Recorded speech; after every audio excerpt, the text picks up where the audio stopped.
Abu Hurairah radhiyallahu taala anhu meriwayatkan sebuah hadis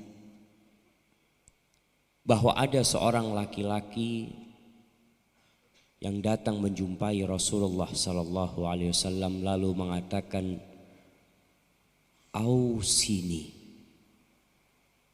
ya Rasulullah, saya minta wasiat."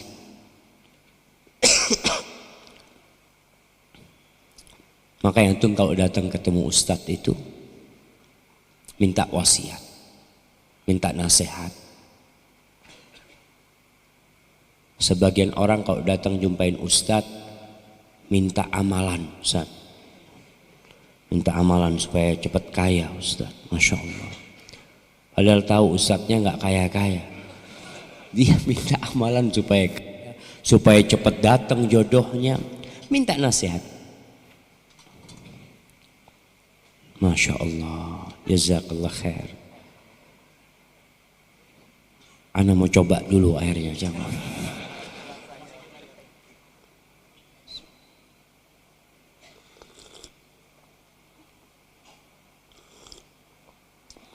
Alhamdulillah, Allah enak banget, jangan. Dia nggak mau ditutup, jangan.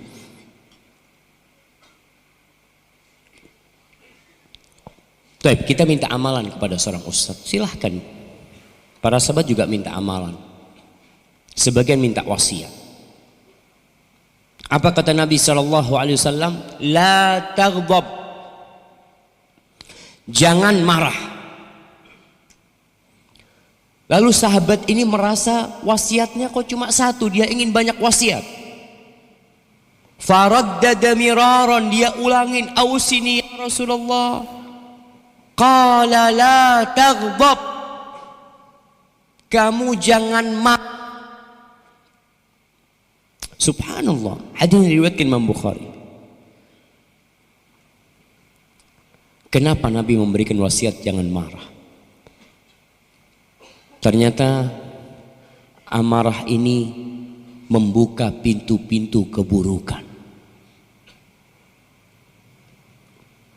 Tadi kita kan beberapa kondisi.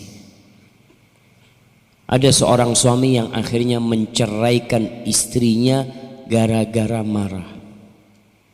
Ada istri yang menggugat cerai suaminya gara-gara dia sakit hati sama suaminya. Setelah bercerai ingin rujuk lagi. Larangan Rasulullah sallallahu alaihi wasallam jangan marah agar kita berusaha meredam emosi kita. Karena marah itu kadangkala membuat antum melakukan tindakan-tindakan yang menyakitin diri kita sendiri dan orang lain. Berapa banyak anak yang jadi korban orang tuanya gara-gara orang tuanya marah. Ada seorang anak yang ingin pakai mobil orang tuanya. Malam itu mungkin malam spesial buat dia. Dia ingin pinjam mobil bapaknya. Dia bilang sama ibunya, "Bu, aku ingin pakai mobilnya ayah, Ibu." Kata ibunya, "Engkau minta izin sama ayah, nanti ibu merayu ayah juga." Orang tuanya mengatakan, "Tidak, Nak. Tidak, Nak." Tapi si anak memaksa, si ibu juga akhirnya mendorong orang tuanya agar membolehkan anaknya pakai mobil. Apa katanya? "Sudah, kau pakai itu mobil, semoga kau nggak kembali." Subhanallah. Habis isya anak itu pakai mobil. Jam 10 belum balik. Jam 11 belum balik. Jam 12 belum balik. Sang bapak bingung. Akhirnya dia keluar rumah, dia cari tahu anaknya di mana. Dia berangkat ke kantor polisi. Ternyata ada laporan anaknya tabrakan dan sudah mati. Apa penyebabnya? Marah.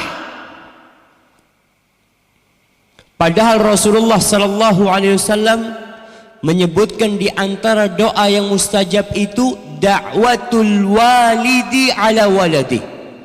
Doanya orang tua buat keburukan anaknya, buat kebaikan anaknya.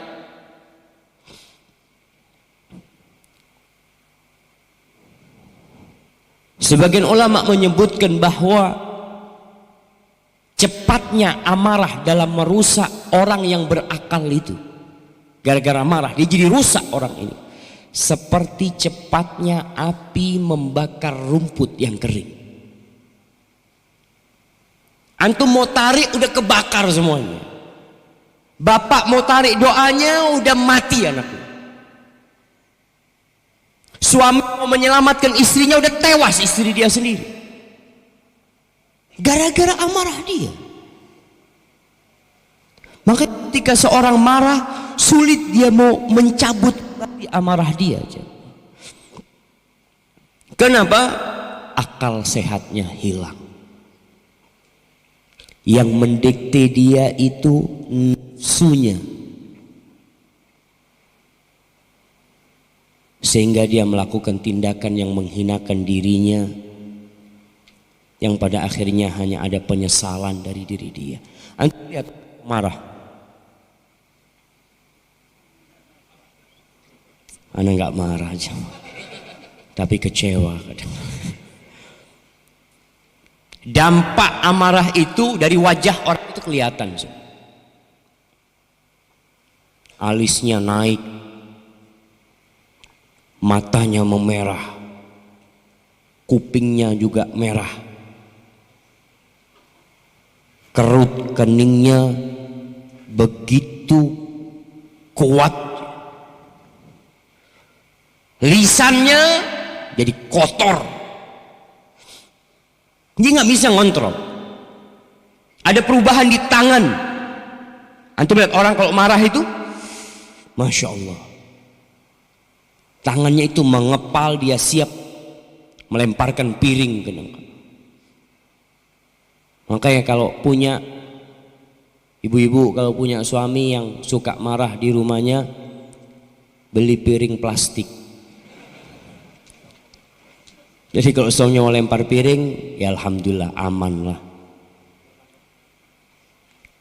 Hatinya orang marah biasanya rusak dengan kedengkian.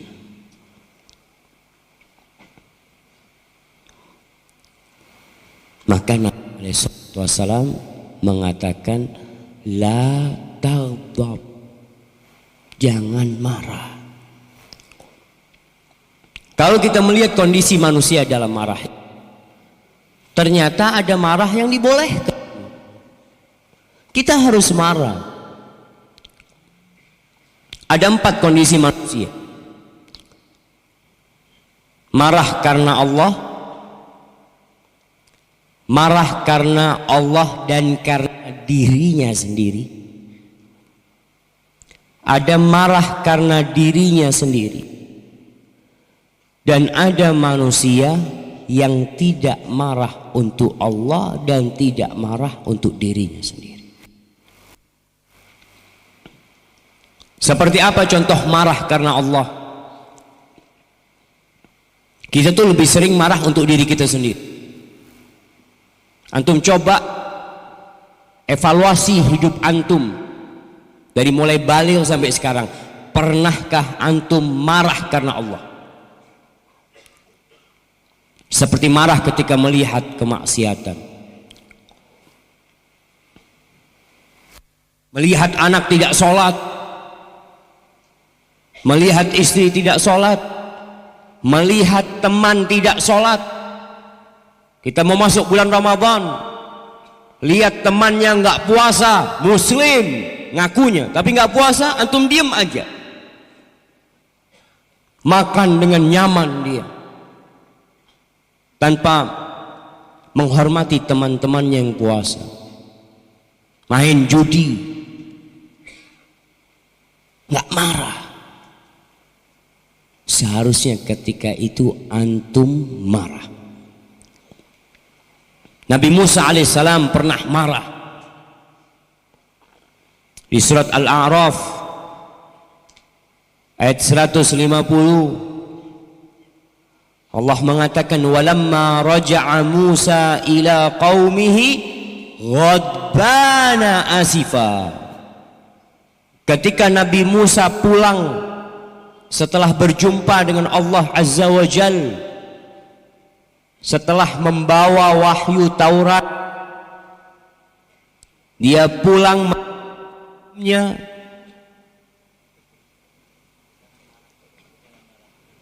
jangan marah. Ini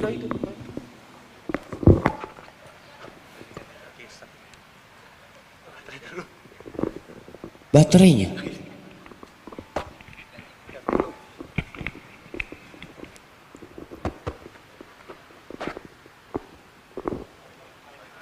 Kebalik. Kok segini pakainya, antum gimana kebalik?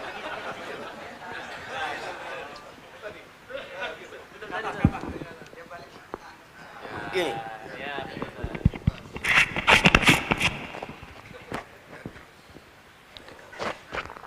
Ana sebenarnya nggak suka dicepit-cepit kepala ana, tapi terpaksa gitu.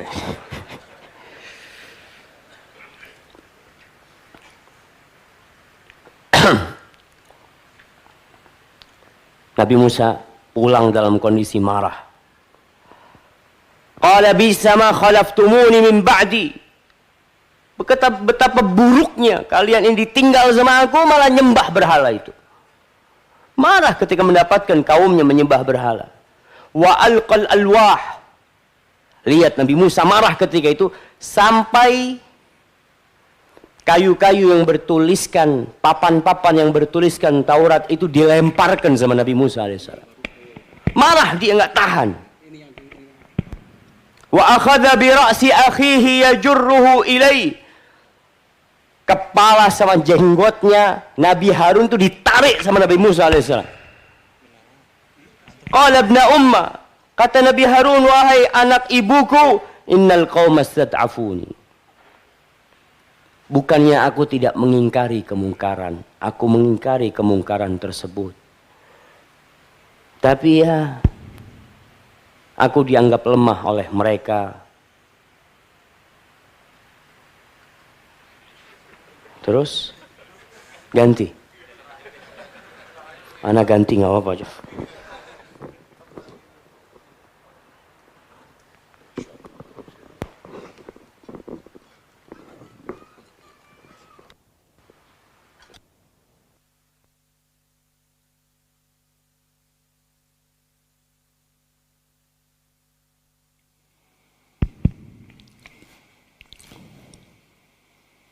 Wakadu yaqtulunani. Mereka hampir membunuh aku.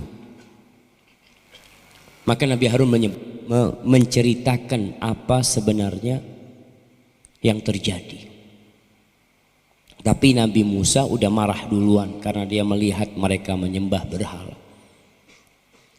Pernahkah antum melihat tontonan-tontonan berhala? Orang-orang menyembah berhala, lalu hati antum marah. Pernah antum melihat patung-patung, kadangkala ada perumahan-perumahan mewah, masuk itu berhala yang ada jemaah. Dewa-dewa Yunani itu dipasang di pintu masuk perumahan. Sebagian itu menggambarkan malaikat. Tahu yang pakai sayap? Antum marah nggak melihat itu? Oh, udah biasa, Ustaz. Antum akan ditanya jamaah. Antum melihat kemungkaran, mengingkari kemungkaran itu dengan lihat 3 tahapan. Yang pertama dengan tangan bagi yang memiliki kekuasaan, yang memiliki kemampuan.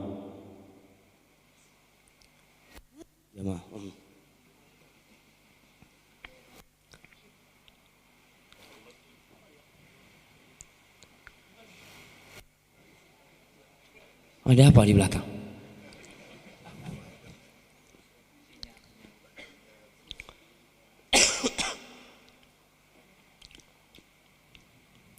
Kalau antum tidak bisa mengingkari dengan tangan antum, ingkari dengan lisan antum. Nggak bisa hati antum harus marah melihat kemungkaran tersebut. Harus ada amarah itu. Benci dengan kemungkaran tersebut. Untuk melewat klub-klub malam, tempat kemaksiatan, antum harus marah. Kok ada tempat seperti ini di bumi Allah Azza wa Jalla? Kok dibiarkan? Waktu Jumatan melihat orang-orang gak sholat, antum harus mengingkarinya. Rasulullah Sallallahu Alaihi Wasallam pernah marah kepada istrinya, tapi marahnya karena Allah Azza wa Jalla.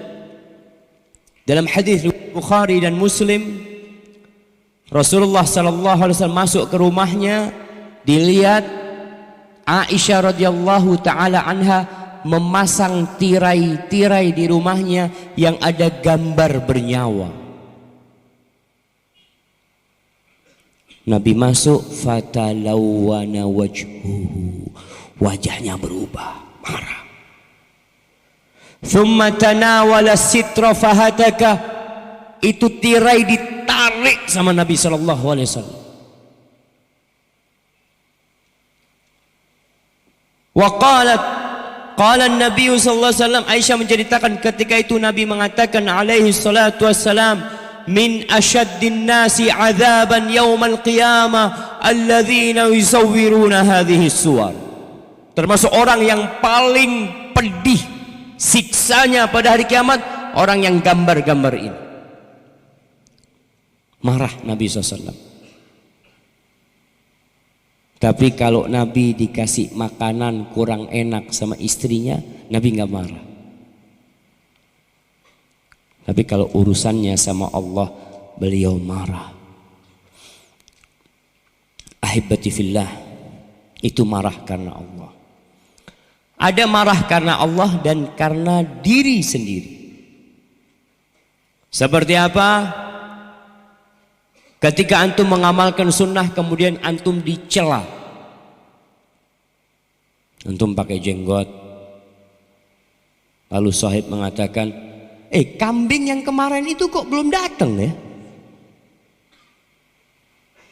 Yang dicela kan diri antum dan sunnah Nabi Muhammad SAW. Antum marahnya bukan lillahi ta'ala semuanya. Ada perasaan marah karena diri antum yang dicela. Alhamdulillah. Marah pada istri yang tidak sholat, antum mengatakan ini istri antum. Antum ini dia baik, jadi antum marah karena Allah Azza wa Jalla. Bagaimana istri marah pada suami karena poligami?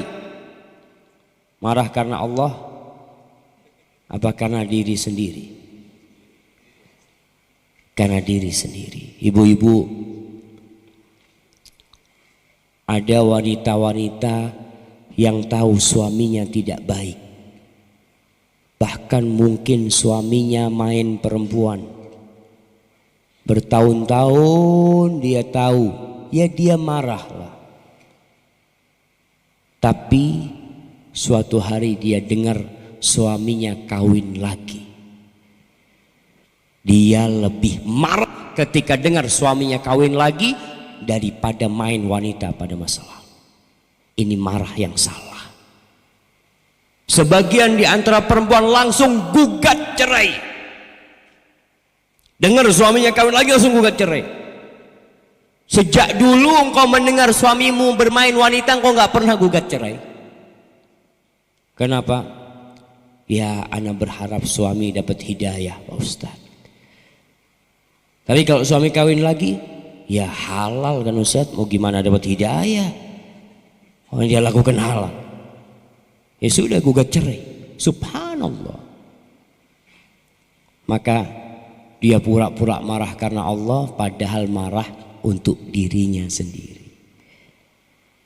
Karena merasa cintanya dibagi atau yang lainnya. Kemudian yang ketiga, marah karena diri sendiri.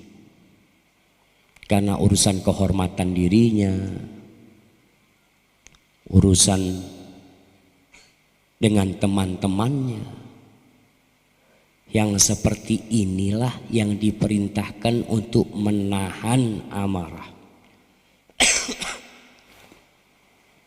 Ketika Allah menyebutkan penghuni surga, sifat mereka salah satunya apa? Wal kadhiminal ghaidh wal 'afina 'anil nas wallahu yuhibbul muhsinin. Mereka adalah orang-orang yang suka menahan emosinya, menahan amarahnya, dan memaafkan orang lain. Dia dicaci maki, dia dicela, dia dihina, dibully, tapi dia menahan emosinya dan memaafkan orang lain. Di dalam kitab Al-Bidayah wan Nihayah karya Ibnu Katsir,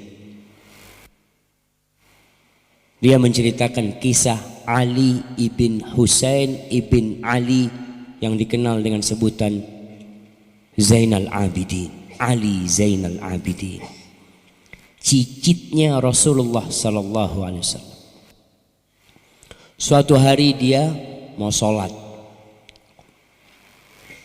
akhirnya dia minta budak perempuannya untuk menuangkan air pakai seperti ceret jamaah.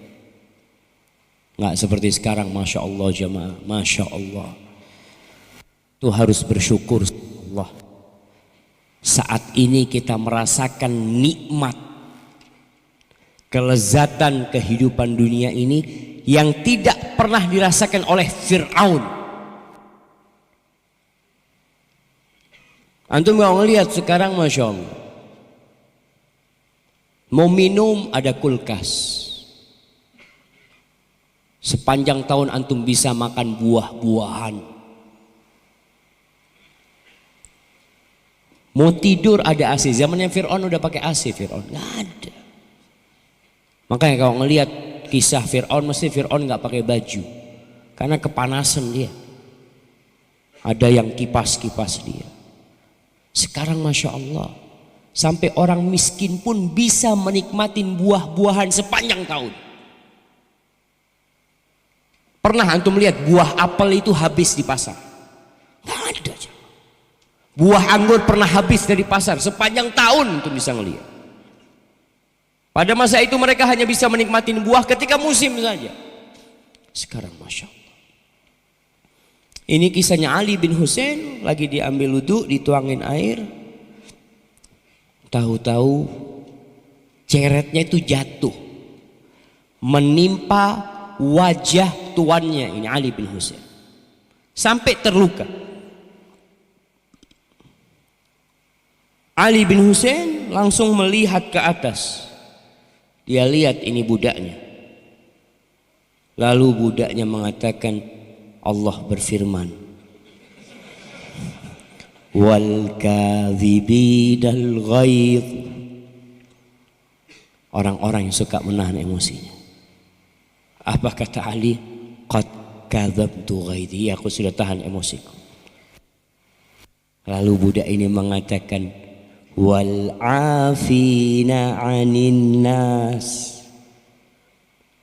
Allah juga mengatakan yang memaafkan orang lain. Karena ada orang menahan emosinya tapi dia nggak memaafkan. Antum kalau menahan emosi kemudian tidak memaafkan, biasanya jadi dengki di hati antum, dendam nanti antum simpen, antum tahan emosi, antum tidak keluarkan sekarang tapi jadi dendam. Maka budak ini mengatakan wal afina 'anin nas, dan termasuk orang-orang yang memaafkan orang lain. Qad afallahu an, semoga Allah memaafkan engkau, kata Ali bin Husain. Lalu budak ini melanjutkan ayat dengan mengatakan wallahu yuhibbul muhsinin, Allah tuh cinta kepada orang-orang yang berbuat kebaikan. Apa kata Ali bin Husain? Idhabi fa anti hurrah, silakan engkau pergi, engkau bebas. Allahu Akbar. Itu gunanya dapat budak yang hafal Quran. Ya Masya Allah. Jadi antum kalau cari pembantu yang bagus. Kalau sekarang mungkin sudah hilang perbudakan. Umar bin Khattab radhiyallahu taala anhu pernah suatu hari di majelisnya ada Uyainah ibn Hisn yang masuk ke majelisnya Umar, lalu dia mengatakan kepada Umar, innaka la taqdi bil adl. Umar, engkau tidak melakukan hukum dengan adil. Wala tu'til haq, dan engkau tidak memberikan hak dengan benar kepada orang-orang. Umar marah, wajahnya merah. Lalu keponakannya Uyainah bin Hisn mengatakan, ya Amiral Mu'minin, wahai Amiral Mu'minin, alam tasma' anna Allah yaqul, engkau belum dengar Allah berfirman, khudhil afwa wa'mur bil urfi wa'arid 'anil jahilin wa hadha jahil. Kata keponakannya, khudhil afwa, ambillah maaf sebagai prinsip hidup. Kemana-mana ambil memaafkan orang lain itu. Wa'mur bil urfi, perintahkan kepada kebaikan. Wa'arid 'anil jahilin, orang bodoh itu jangan diurusin, sudah tinggalkan orang-orang bodoh. Dia ini termasuk orang bodoh, jangan diladenin. Apa kata Umar bin Khattab? Sadaqta. Faka'annama kana naran fa'utfiya. Periwayat hadis ini mengatakan Umar itu seakan-akan api yang sedang membara, tahu-tahu Umar langsung api itu mati jemaah. Karena Umar yang dicela sama dia. Umar marah untuk dirinya, maka dikatakan gak pantas kau melakukan. Umar langsung diam jemaah. Abdullah bin Mubarak, subhanallah. Abdullah bin Mubarak ini seorang tabi'in atau tabi'ut tabi'in. Kisah muridnya Nuh ibn Hubayb atau ibn Habib, dia mengatakan suatu hari aku sedang bersama Abdullah bin Mubarak. Orang-orang itu maksa supaya Abdullah bin Mubarak ini meriwayatkan hadis buat mereka, mengajarkan kepada mereka. Mereka punya kitab yang minta supaya Abdullah bin Mubarak yang membacakannya, supaya kitabnya itu sahih jadinya. Dulu jamaah orang nulis kitab pakai tangan, kadang-kala salah-salah. Kalau gurunya yang membacakannya dia tahu mana yang salah dan mana yang benar. Ketika orang-orang maksa, Abdullah bin Mubarak mengatakan, hatu kutubakum hatta aqra. Mana bukunya? Sini aku yang baca sudah. Tulisan-tulisan kalian. Itu orang pada ngelempar bukunya kepada Abdullah bin Mubarak, yang dari dekat, yang dari jauh. Ada salah seorang yang pernah mendengarkan kitab Al-Istizan, pembahasan tentang bagaimana izin dari Abdullah bin Mubarak. Kitabnya dilemparkan, akhirnya kena botaknya Abdullah bin Mubarak. Gurunya dicoba. Ujung kitabnya itu kena, akhirnya terluka, botaknya bin Mubarak keluar darah. Coba. Abdullah bin Mubarak sambil mengusap itu darah mengatakan, subhanallah, kada an yakuna qital. Aduh subhanallah, hampir saja terjadi peperangan. Kemudian Abdullah bin Mubarak bayangkan, dia membaca kitab yang melukai dirinya. Itu yang pertama dia baca. Radhiyallahu ta'ala anhu. Jadi sejatinya manusia itu dilahirkan punya tabiat marah. Tapi juga dilahirkan punya tabiat tabah dan sabar. Barang siapa yang marah kemudian dia menahan emosinya, maka dia tidak tercela. Karena memang tabiat itu ada pada dirinya. Maka Abdullah bin Mubarak dia mengatakan hampir saja terjadi peperangan, tapi dia tahan dirinya. Selama amarahnya itu tidak membuat antum mengatakan, melakukan perbuatan yang nista, antum tahan, insya Allah nggak ada masalah. Ibnu Aun, kalau dia marah, kalau emosinya disulut, aduh udah marah, apa yang dia katakan? Barakallahu fi.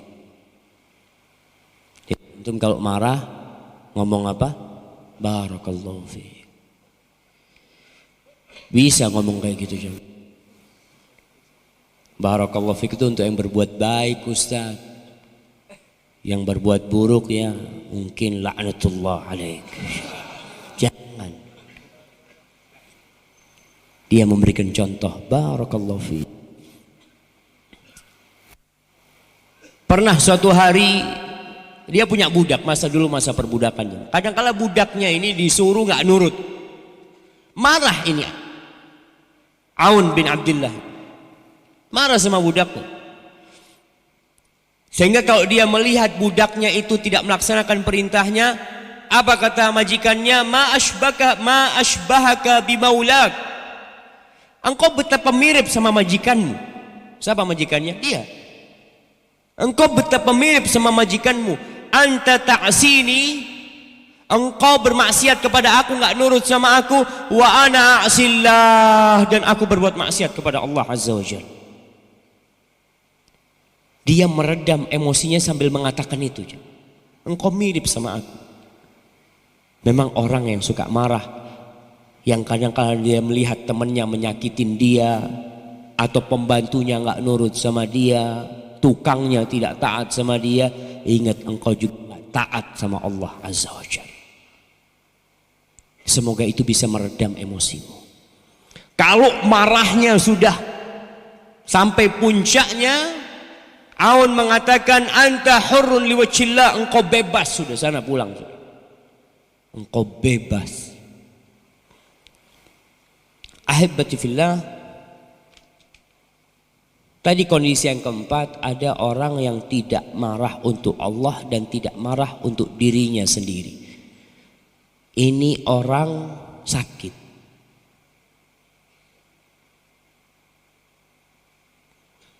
Ada seorang perempuan, dia dilamar seorang lelaki yang sudah mapan hidupnya. Mapan hidupnya, tampan lelaki itu, lembut. Tapi dia menolak. Keluarganya bingung.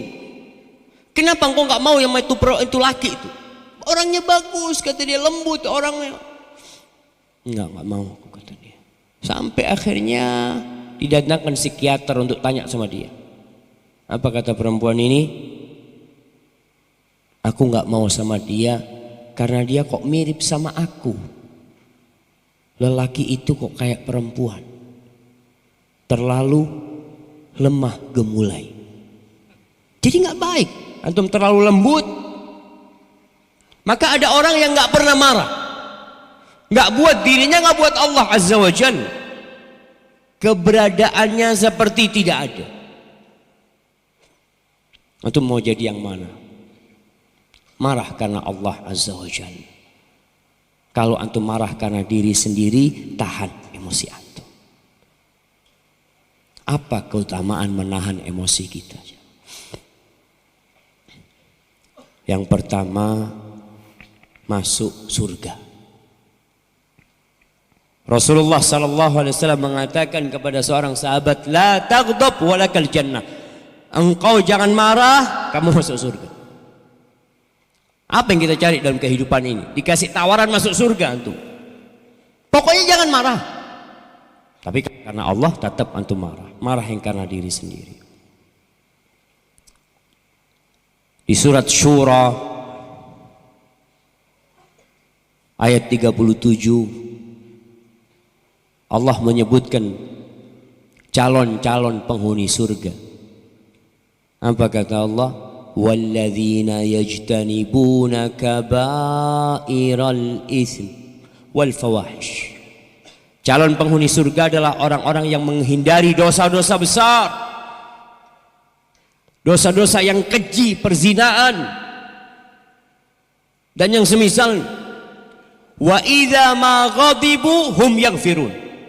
Dan kalau mereka marah, mereka mengampuni. Itu sifat orang yang bakal masuk surga.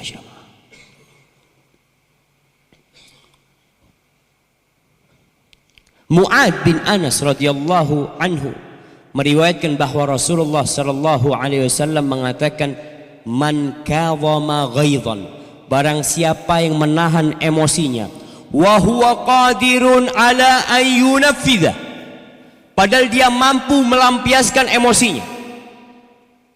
Dengan ucapan, dengan perbuatan mampu dia. Seperti atasan yang marah sama anak buahnya. Dia bisa mengatakan, engkau dipecat. Engkau sudah berhenti. Suami sama istrinya, dia bisa mengatakan, udah aku ceraikan engkau. Tapi dia tahan emosinya. Dapat apa orang ini coba? Ada orang yang nggak bisa marah. Kenapa? Ya karena dia lebih kuat dari ana, Ustaz. Beda. Ini orang mampu melampiaskan emosi. Dia ada kuasa di sana. Da'ahu Allah subhanahu ala ru'usil khalaik. Kelak pada hari kiamat dia akan dipanggil di hadapan manusia, penciptaan Allah yang banyak itu, hatta yurahu minal huril aini ma syaa. Allah berikan kepada orang ini kesempatan untuk memilih bidadari mana yang dia mau. Subhanallah, menahan emosi. Antum hari kiamat itu bidadarinya bisa milih. Yang ini kayaknya kurang cocok. Ini anak-anakku yang subhanallah. Jamaah, antum bayangin kalau dikatakan kepada manusia hari ini, anak katakan umpamanya kepada antum, barang siapa yang menahan emosinya, silahkan dia memilih perempuan mana yang paling cantik, nanti dia nikahin dan ana yang bayar maharnya semua. Kira-kira antum akan menahan emosi antum? Mau marah? Aduh gak jadi. Kenapa? Ana mau sama yang itu tuh. Gratis. Gimana kalau itu bidadari surga? Untuk urusan perempuan dunia orang mati-matian. Kalau antum sedang emosi, ingat dengan bidadari surga. Milih. Orang lain dikasih langsung, antum dikasih milih. Allahu Akbar. Kemudian lebih baik menahan emosi daripada memperbaiki akibat emosi. Soalnya kalau antum menahan emosi selesai urusan. Tapi kalau antum memperbaiki akibat emosi kadang-kala sudah terlambat. Maka itu keutamaan antum tahan. Pikirkan, anda lebih baiklah nahan emosi. Walaupun sakit hati ya. Tapi lama-kelamaan akan hilang. Dalam hadis yang diriwayatkan oleh Ibnu Abi Dunya dan disahihkan atau dihasankan oleh Syekh Albani, Rasulullah sallallahu alaihi wasallam mengatakan, man kadhama ghaidhan walau syaa'a yumdiyahu amdah. Barang siapa yang menahan emosi yang kalau dia ingin melampiaskan dia bisa melampiaskannya, mala Allahu qalbahu ridhan yaumal qiyamah. Allah akan penuhi hatinya pada hari kiamat keridhaan. Ketika orang bingung, orang susah, Allah akan beri keridhaan kepada antum kelak pada hari kiamat di padang mahsyar nantinya. Sebelum antum nanti akan masuk surga Allah Azza wa Jalla. Dan ingat, termasuk keutamaan dari menahan emosi, jagoan itu tidak diukur dengan otot. Kuat-kuatan fitness ya ini, Masya Allah. Nggak ada yang berani sama anak. Kata Nabi SAW, laisya syadid bisura'ah. Jagoan itu bukan orang yang mengalahkan orang lain dan tidak ada yang mengalahkan dia. Innama syadid alladhi yamliku nafsahu indal ghadab. Jagoan itu adalah orang yang bisa menahan emosinya ketika dia marah. Maka kalau antum mau jadi jagoan, tahan emosi antum. Antum bisa melawan diri antum sendiri. Al-Imam Ibnul Qayyim rahimahullahu ta'ala ketika menyebutkan empat akar akhlak buruk. Akhlak buruk itu ada 4 akarnya. Yang pertama beliau sebutkan kebodohan. Yang kedua kezaliman. Yang ketiga syahwat. Yang keempat itu al-ghadab, amarah. Makanya Nabi SAW mengatakan jagoan itu yang bisa menahan emosi. Subhanallah, pernah kejadian di Mekah, diceritakan seorang ya yang badannya besar, dia naik mobil, tahu jalan Mekah mendaki jemaah. Subhanallah, dia nggak sengaja, mobilnya kecil, dia badannya doang yang besar, dia menabrak mobil yang di depannya. Itu turun jemaah yang punya mobil di depannya dari mobilnya dengan marah, dia nggak ngelihat matanya, macem-macem. Ini yang jagoan ini cuma diam, tambah marah dia. Kamu itu aku marahi kok malah diem aja, nggak ada melawan malah apa. Dia kan ingin dapat bantahan gitu, supaya bisa berantem mungkin. Apa kata orang ini? Aku sudah melukai mobilmu, aku nggak ingin melukai dirimu. Jadi sudahlah, cukup dia seperti itu. Ada dia tahan, dicaci maki dia tahan. Itu jagoan. Jadi kalau antum bisa menahan emosi antum, baru antum disebut jagoan. Baik, sekarang apa yang harus kita lakukan kalau amarah itu menguasai kita? Antum lagi marah,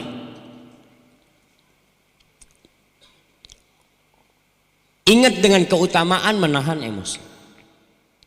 Jadi ketika antum marah, antum ingat dengan keutamaan-keutamaan yang tadi kita sebutkan. Ingat dengan kelakuan kita terhadap Allah Azza wa Jalla. Kita ini tiap hari bikin marah Allah. Di tempat ini kita semua baik, tapi keluar dari masjid, wallahu a'lam, sebagian orang bermaksiat. Disuruh berzikir, tidak berzikir. Disuruh baca Quran, tidak baca Quran. Bahkan melampaui batasan-batasan Allah. Jadi antum lihat, ya Allah, Allah tuh marah sama ana dengan kelakuan ana. Semoga itu bisa membuat antum menahan emosi antum. Yang ketiga, banyak bertasbih. Untuk melatih diri kita supaya nggak emosi. Antum banyak mengucapkan subhanallah, mengingat Allah Azza wa Jalla. Makanya di surat Al-Hijr ayat 97 sampai 99 Allah mengatakan kepada Nabi Muhammad SAW, yang kita tahu Nabi kita alaihi salatu wasallam dicaci maki, dihina, keluarganya, dirinya sendiri dengan sebutan-sebutan yang buruk, dibilang dukun, penyihir, apa aja disebutkan buat Nabi alaihi salatu wasallam. Apa kata Allah? Walaqad na'lam annaka yadhiqu sadruka bima yaqulun. Kami ini telah tahu bahwa hatimu menjadi sempit, dadamu menjadi sesak karena ucapan-ucapan orang-orang yang menghinamu, yang mendustakan dirimu. Gimana jemaah? Yang selama 40 tahun hidup di kota Mekah disebut Al-Amin, kok setelah itu berubah ucapan itu? Semuanya cacian yang ada dari mereka. Maka Allah mengatakan, kami tahu dadamu jadi sempit dengan ucapan mereka. Terus apa yang harus dilakukan? Fasabbih bihamdi rabbika wa kun minas sajidin. Masya Allah, dia minta diminum dari tadi.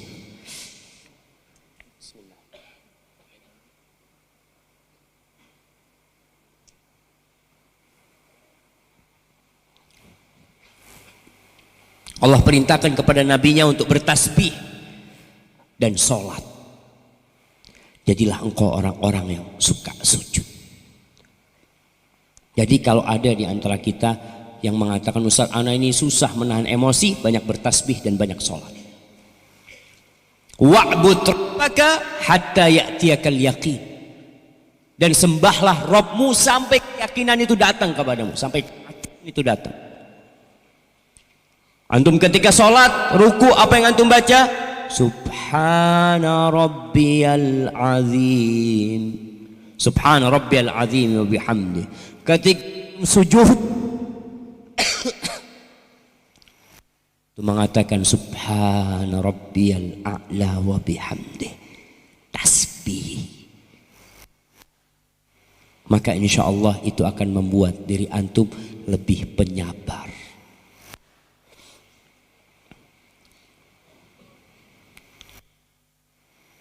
Wuhaib berkata bahwasanya tertulis di dalam Injil, dia mengatakan, Ibna Adam, udhkurni hina taghdab. Wahai anak Adam, ingatlah aku ketika engkau marah, adhkurka hina aghdab.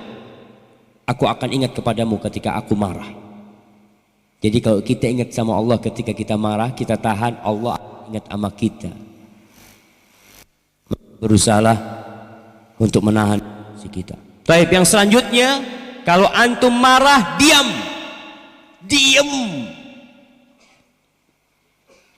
Jangan mengucapkan apa-apa, karena antum sedang tidak bisa mengontrol ucapan antum.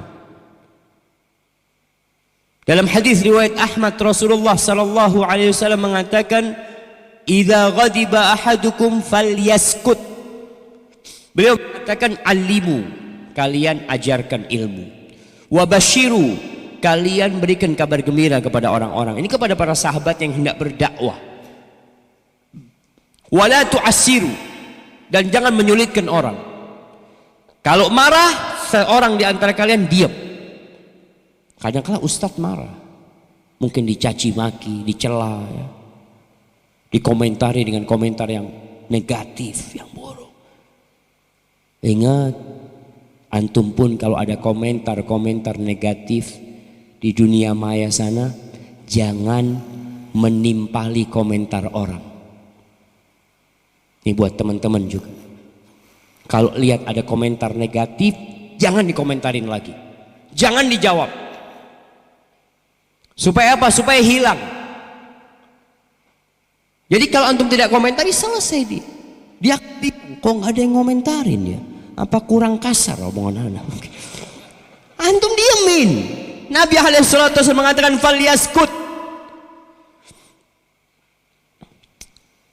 Kemudian membaca ta'awudz, membaca a'udzu billahi minasyaitonir rajim.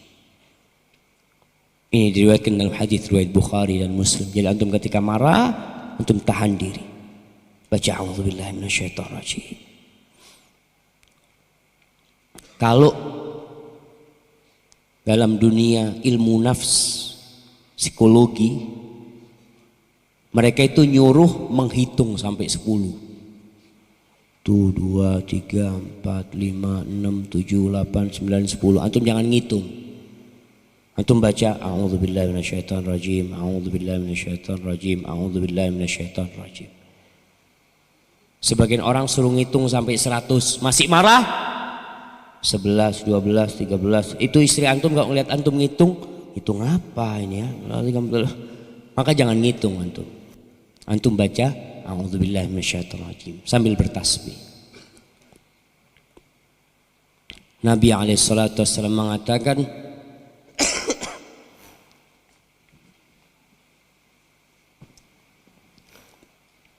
Inni la'alamu kalimatan law qalaha la dhahaba anhu ma yajid. Aku tuh tahu sebuah ucapan yang kalau diucapkan selesai amarah itu akan hilang.